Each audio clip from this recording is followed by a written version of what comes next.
नमस्कार। मेरे साथ हैं आज लोक समाज पार्टी के गौरीशंकर शर्मा एडवोकेट। शर्मा जी, स्वागत है आपका। जी नमस्ते। केंद्र सरकार एक नया लेटर जिससे निजीकरण में प्राइवेटाइज को फिर से बढ़ावा देने के लिए सरकार फिर एक नया कदम, एक नया कानून लेकर आ गई है।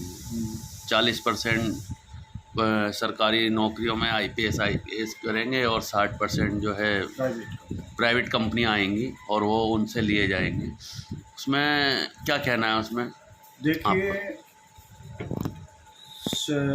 भारतवर्ष में UPSC उस समय संघीय लोक सेवा आयोग कहा जाता था। इसकी स्थापना 1 अक्टूबर 1926 में हुई थी, जिसके प्रथम अध्यक्ष सर रास बेकर थे। बाद में इसको गवर्नमेंट ऑफ इंडिया एक्ट 1935 के हिसाब से सुधार किया गया और जब संविधान लागू हुआ, यानी 26 जनवरी 1950 से, तो संविधान के अनुच्छेद 315 से लेकर के 323 तक यूनियन पब्लिक सर्विस कमीशन और स्टेट पब्लिक सर्विस कमीशन का जिक्र है। और 1 अप्रैल 1947 को यूनियन पब्लिक सर्विस कमीशन यानी UPSC के जो अध्यक्ष थे HK कृपलानी, फिर उसमें 2005 में, बल्कि यूँ कह लीजिए कि 1977 में प्रशासनिक सुधार आयोग का गठन किया गया। मोरारजी देसाई की सरकार थी, वो ठंडे बस्ते में चली गई। बाद में 2005 में मनमोहन सरकार में प्रशासनिक सुधार के संदर्भ में आयोग गठन किया, जिसके अध्यक्ष मिस्टर वीरप्पा मोइली थे।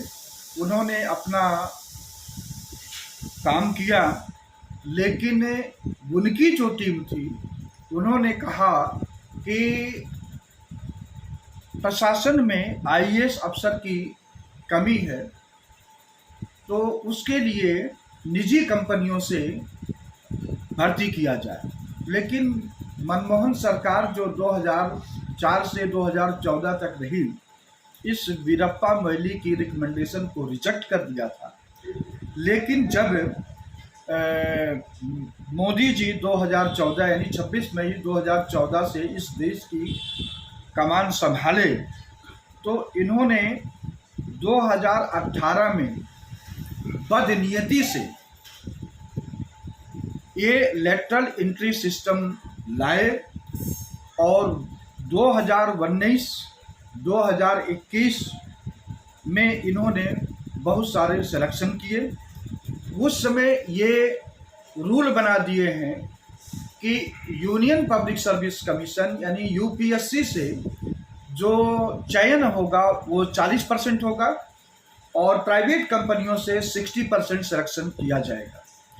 इसके पीछे भारतीय जनता पार्टी की सरकार, खासकर मोदी के जो कंपनी है, ये सरकार नहीं है बल्कि कंपनी है, वो कंपनी जो है, जो दलित OBC और अब जो है EWC इकोनॉमिक वीकर सेक्शन, समर्ण जाति के लोगों का जो आरक्षण है, उसको मिनिमाइज करने के लिए, यूँ कह लीजिए कि इसको ख़त्म करने के लिए यह लेटरल एंट्री सिस्टम देश के सरकारी सेवा के उच्च पदों पर यह लागू किया गया है। लोक समाज पार्टी भारत सरकार के इस कदम का विरोध करती है। कांग्रेस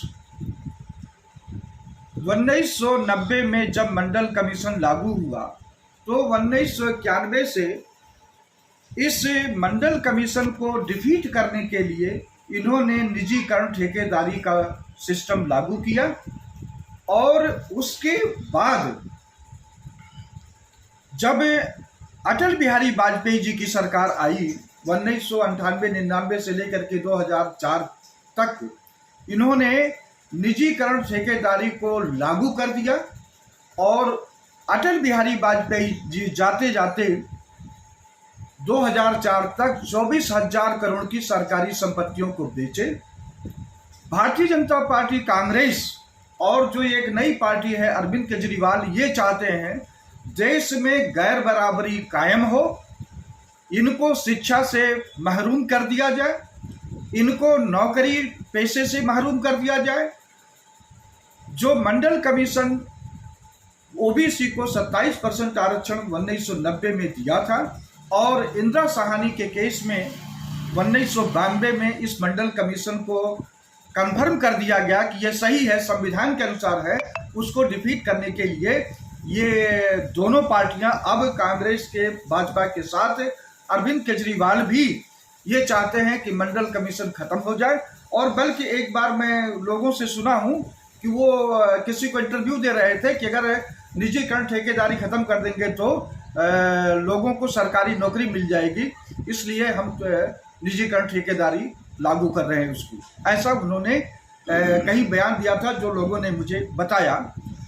तो भारत सरकार के इस समय मोदी सरकार, जिसमें भाजपा है और उनके सहयोगी दल तथा कांग्रेस, दोनों ने मिल करके आदिवासी, दलित, ओबीसी और अब तो 2019 से ईडब्ल्यूसी सवर्ण के जो 10% आरक्षण है उसको खत्म करने के लिए ये अपना सरकारी नौकरियों में आरक्षण खत्म कर दिया। जब हर चीज़ प्राइवेट हो गई तो नौकरी है ही नहीं है।